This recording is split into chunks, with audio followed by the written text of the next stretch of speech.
Malibu Beach, het begin van de jaren 50. Matt, Jack en Leroy zijn elkaar waard op de surfplank. Alleen wachten ze al jaren op de Big Swell. Maar het leven gaat verder. De een wordt ondertussen vader, de ander wordt opgeroepen voor Vietnam en de derde raakt aan de drank verslaafd. Maar het water blijft ondertussen naar de zee stromen. The Gravity Party, onze laatavondfilm, straks om 11 uur op TV1.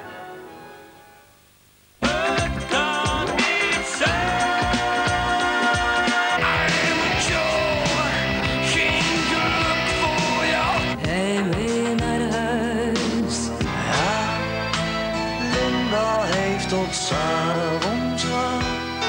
Ik doe het altijd. Donderdag 27 december om 7:10 op TV1. Turalura, u aangeboden door Bouwknecht, ASLK en Humo. Dat de zolder, die misschien een handige plaats is om allerlei rommel te dumpen, een extra woonruimte kan worden, dat ziet u in Huizen Kijken. Waarin u vandaag trouwens voor de laatste keer kan deelnemen aan de wedstrijd om een huis te winnen. En dat alles over 10 minuten, want nu gaan we met Phil Collins even meekijken achter de schermen van een tournee van Genesis.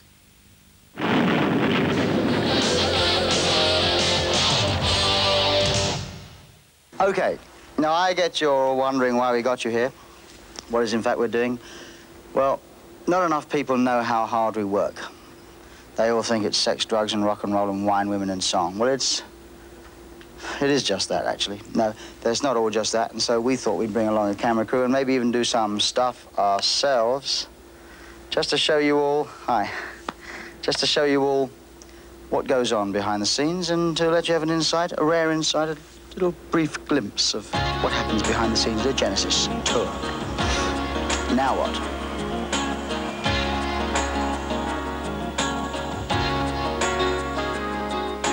Need I say I love you?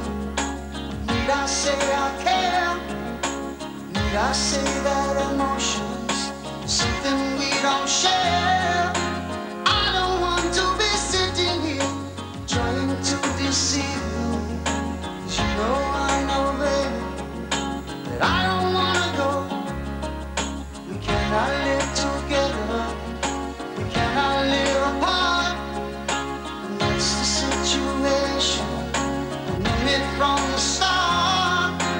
Every time that I look at you, well, I can see that future, 'cause you know, baby, that I don't wanna go. On the first batch of tours, I was going to steam rooms every day just to put moisture back in, because the throat specialist that I was seeing, it's one of the things you try and do, just because you lose a lot of moisture on airplanes and singing and talking unnecessarily, like I'm doing now.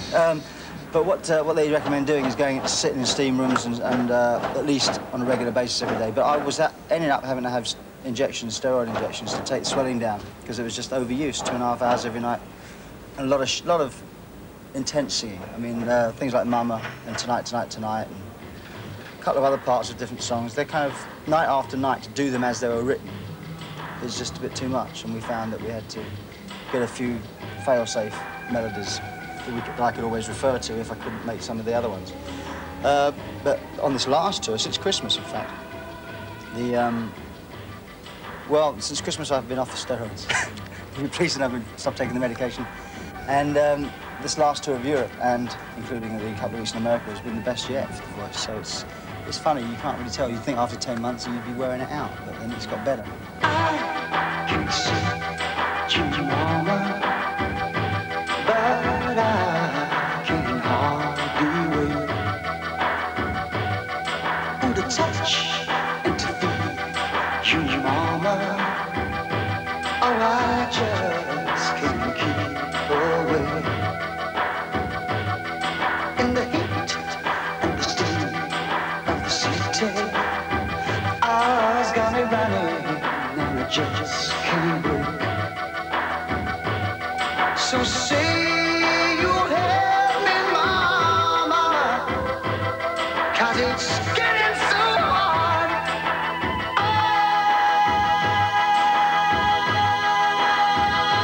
We do cassettes all the time. And you have to every now and again listen to it, because just you check up on the balance and the way you're playing. I mean, the early start of a tour, we'll listen a lot. We've got to listen to what the other guys do. That's what you play. But then once you've been going for, like, you know, this last year, I haven't, the last sort of three months, I haven't listened that much, but actually I did a couple of days ago. And you realise you actually, you need to catch things up a bit. You're checking up because obviously you've got the sound man out there and you trust him, but there are some things he's going to overlook, you know, that you think are important and he doesn't. And so you listen out for like that. your part. Yeah. That's it.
The practical problems are incredibly boring and day-to-day, you know, things like laundry and your bags aren't there and your suitcase has been lost and then you run out of clean clothes. I mean, it's very, and the room service isn't come and you miss your meal. It's very, it sounds very petty.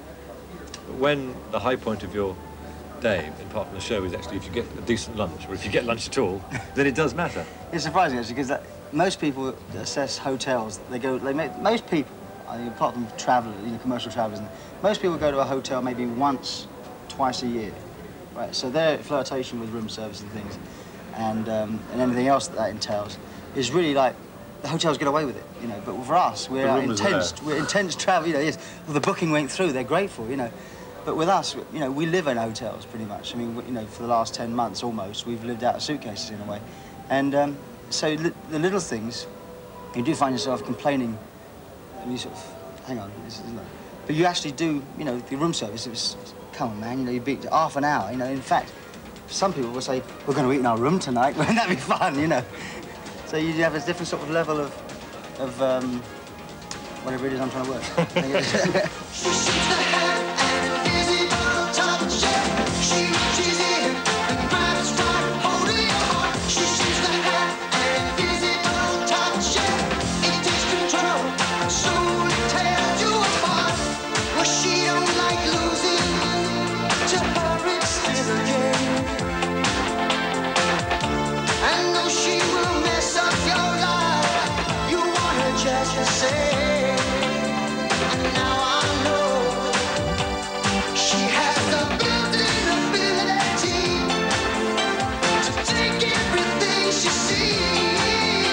Gig that we did was in Detroit. We did 3 nights there, and all 3 nights, for some reason, we got a ton of lingerie thrown up, and we couldn't work it out. We thought this was, you know, if this is going to be the whole 10 months, we are going to be able to open the store. But after, I mean, the next day, after the 3 days, we moved somewhere, and someone had stolen all the old laundry, which I couldn't. What's weirder than being thrown it is that someone stole it. That's what's weirder. But that was extraordinary. I mean, we get. On my tour, for instance, we used to get shoes. I had like a couple of weeks when people used to throwing shoes, and I wondered how they get home. I mean, the poor bloke, it's okay to throw a shoe up in a fit of pique, you know, but they've got to limp home, you know, with one shoe on. You've got to go home with all this stuff, and so obviously going home without a bra on, there's no hardship.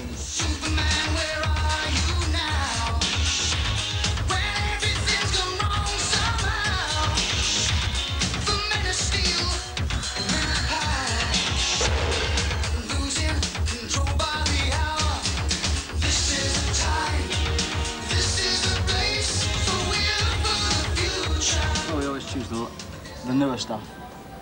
Obviously, we want to play that because it's freshest for us.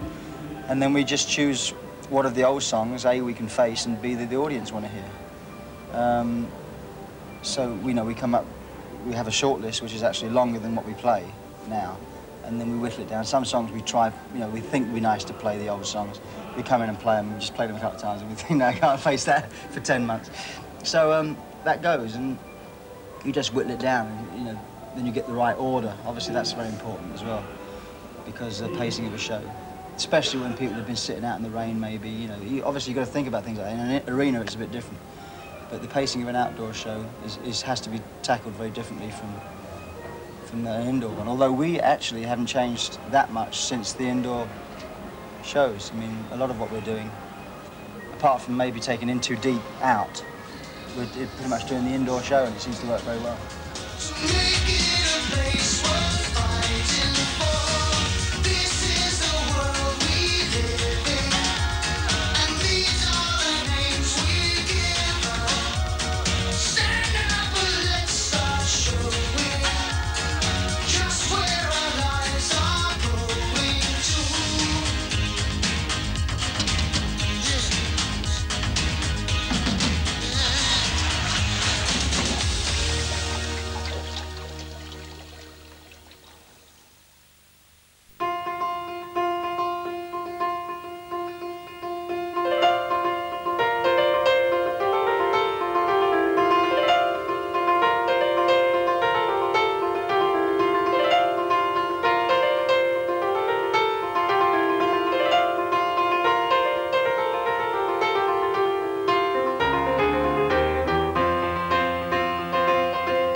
Dames en heren, welkom bij Huizen Kijken, het programma met ideeën en informatie voor bouwen en wonen. En dit is de allerlaatste strofe van ons lied, het programma ook met prijzen die tellen, want we hebben nog voor u een degelijke traditioneel te bouwen tweepalmwoning van 2,5 miljoen, een Belgische kwaliteitskeuken van 300.000 frank, een massief kerselaar, een eetkamer van evenveel en de vierde prijs wordt een unidekdak van 75.000 frank. En al die dingen, dames en heren, in ruil voor een correct antwoord op onze prijsvraag en met een beetje geluk. Dit is de laatste uitzending met een prijsvraag. Uw allerlaatste kans dus om bij de 60 potentiële winnaars